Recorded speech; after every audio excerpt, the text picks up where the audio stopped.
Welcome, foolish mortals! Today we are taking a look at one of Disneyland's most loved and enduring attractions, the Haunted Mansion. We will also be diving into the history of Haunted Mansion merchandise over the years and some of the pieces in our personal collection. For 55 years, the playful spirits have materialized at Disneyland in Anaheim, California, and eventually in other locations all around the world. But our story begins back in 1948 when Walt Disney started with an idea he called Mickey Mouse Park. It would be an amusement park located on a 16-acre piece of land across from the Disney studio in Burbank, California. By 1954, this idea would move 35 miles south to Anaheim and transform into Disneyland. A lot of the ideas that were part of the Mickey Mouse Park came along with it, including a haunted house. Disneyland would open on July 17, 1955, and be an instant hit. Due to the popularity, the proposition of expansion was immediately on the table.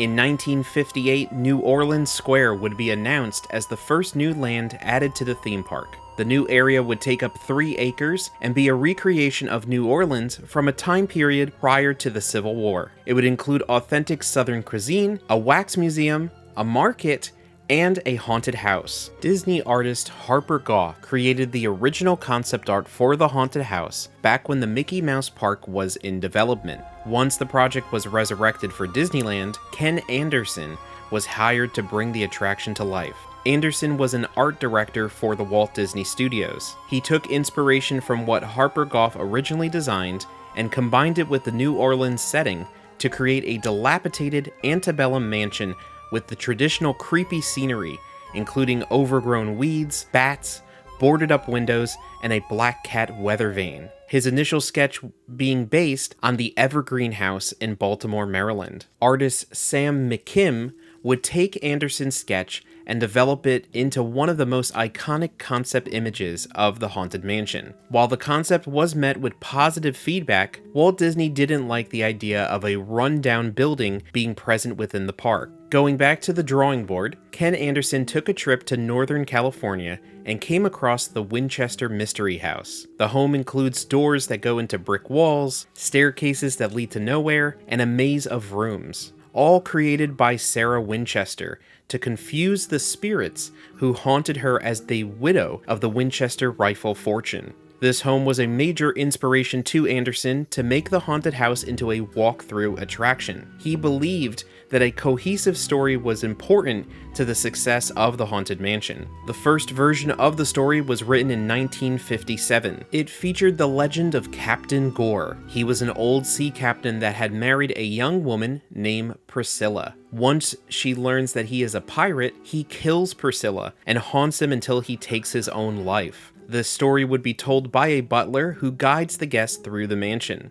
The next story was Bloodmere Manor, the lakeside estate of an unfortunate Blood family. One of the tragic events would include the wedding of the Blood family's daughter. On the anniversary of this tragic wedding, the ghosts would gather to celebrate the wedding that never happened. These first 2 versions would be deemed too dark by Walt Disney, and Anderson went back to his revisions. There were versions of the attraction where Walt Disney himself was the narrator, and there was one based on the Headless Horseman from the Disney animated film The Legend of Sleepy Hollow. Ken Anderson would leave the project in 1958 to work on Disney animated films such as Sleeping Beauty and 101 Dalmatians. Imagineers Raleigh Crump and Yale Gracie would be brought in to take over the project.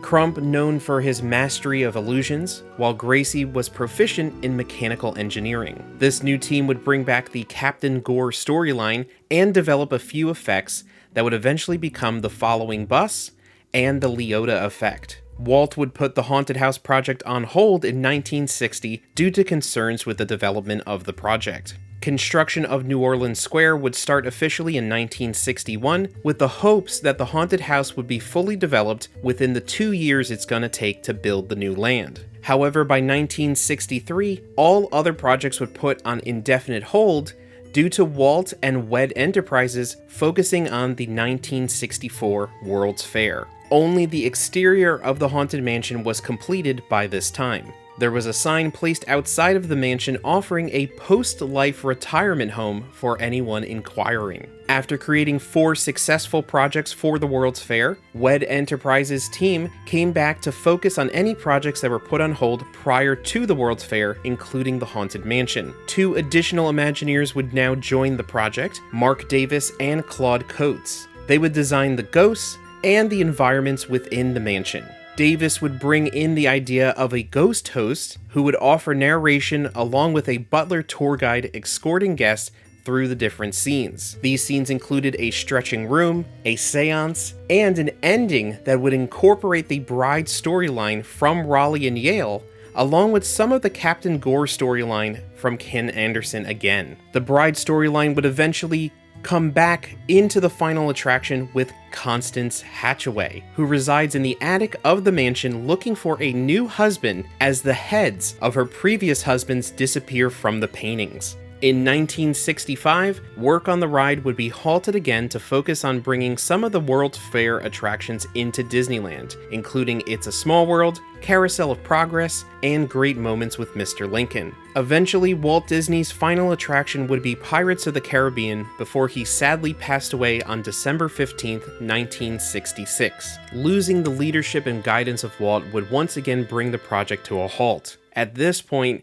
the project had been in development for over 10 years. Marc Davis and Claude Coates would be named the creative directors for the Haunted Mansion due to their success with Pirates. Davis and Coates would butt heads over the tone for the mansion. Davis wanted it to be a more lighthearted, while Coates wanted to go for a darker, spooky feel to match the Haunted Mansion name. Both tones can still be felt in the mansion today. The first half is foreboding, suspenseful, and you don't see any spirits. Then, in the second half, it becomes more cheery and fun where the spirits are out partying and being seen. Xavier Atencio would bring in these different tones together with his theme song, Grinning Ghost, with music by studio composer Buddy Baker.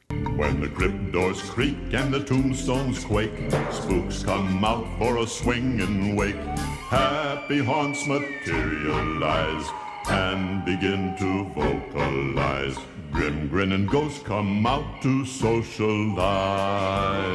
The song would be used throughout the attraction in different ways to build the mood of each scene. He would create one of the most iconic attraction songs that exists, along with his other creation, Yo-Ho, A Pirate's Life for Me. The increasing popularity of Disneyland had the team reevaluate the idea of the Haunted Mansion being a walk-through attraction. Luckily, they had a brand new ride system that they could work with called the Omnimover. The Omnimover consists of a train of swiveling clamshell-shaped ride vehicles that can spin, turn, and tilt 360 degrees, allowing guests to be pointed in the direction that the Imagineers would like them to focus on in each scene. The system allows for a high-capacity attraction since the vehicles are in constant motion. The Omnimover would be first used for adventure through inner space. They would take those clamshells, paint them black, and call them doom buggies. On average, the ride can accommodate 2,400 guests per hour if all doom buggies are being used.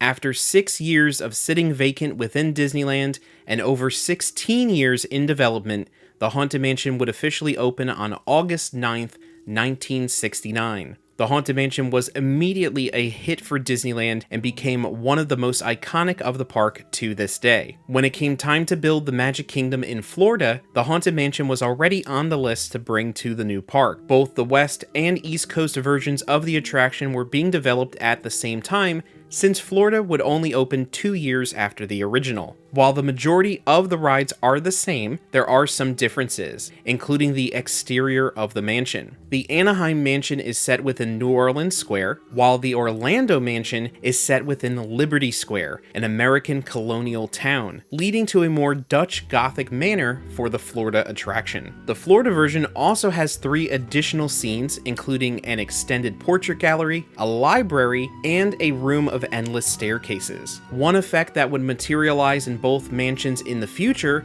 would be the Hatbox Ghost. The Hatbox Ghost was an effect that initially only existed within the opening days of the Disneyland mansion. The effect was to simulate the ghost's head moving from its shoulders to a hatbox, then back again. The effect was considered to not be up to Imagineer standards and was quickly removed. The Hatbox Ghost would then become a legend and somewhat a mascot to the fans of the Haunted Mansion. An updated version of the effect would finally be added to Disneyland's mansion as part of its 60th anniversary in 2015. In 2023, he would then be added to the Magic Kingdom mansion by the Endless Hallway. On April 15th, 1983, the Haunted Mansion would open at Tokyo Disneyland in their Fantasyland section. While they do not contain the same scenes or storylines, two other Disney attractions are inspired by the Haunted Mansion. The first being Phantom Manor at Disneyland Paris. It opened with the park on April 12th, 1992. The attraction repurposes ideas going back to Ken Anderson, Raleigh Crump, and Yale Gracie, including the tragic event happening to a bride on her wedding night. It is a much darker reimagining of the ride, includes its own score, and is considered one of the best versions to many Disney fans around the world. Over 20 years later, Mystic Manor would open at Hong Kong Disneyland on May 17, 2013. While it does not contain any ghosts or dark themes, it is the next evolution of the attractions that inspired it, with a trackless ride system and state-of-the-art effects. Over the last 55 years, there have been minor changes made to the Haunted Mansion, including the recent addition of one of Raleigh Crump's original ideas of the Candleman, but the biggest change is the Haunted Mansion holiday overlay in Disneyland. The overlay began in 2001 and happens seasonally each year. Inspired by Tim Burton's The Nightmare Before Christmas, the overlay sees Jack Skellington and the citizens of Halloween Town bringing Christmas to the Haunted Mansion, but in their own special way. Merry Christmas. The overlay lasts from late summer into the new year. In 2004, the overlay would then be brought over to Tokyo Disneyland as Holiday Nightmare. There have been two movies based around the Haunted Mansion produced by Disney. The first one was starring Eddie Murphy, releasing in 2003.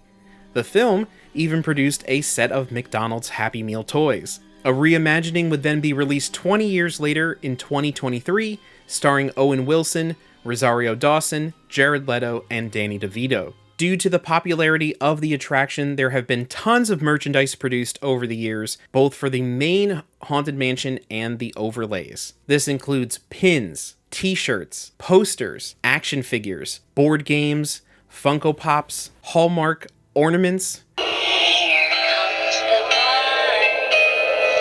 video games, and even Lego sets. I even have an 11x14 photo of the Haunted Mansion holiday signed by Corey Burton, who voices the ghost host for the overlay. Just like Disneyland itself, the Haunted Mansion has become an important part of pop culture. Whether it's your first time on the ride or your 999th, the attraction continues to frighten and entertain generations to come. Hurry back. Hurry back. Be sure to bring your death certificate. Thank you for joining us on this deep dive into the Haunted Mansion. Please leave a like, subscribe to our channel, and let us know in the comments below what additional topics you would like us to discuss next. And as always, keep on collecting.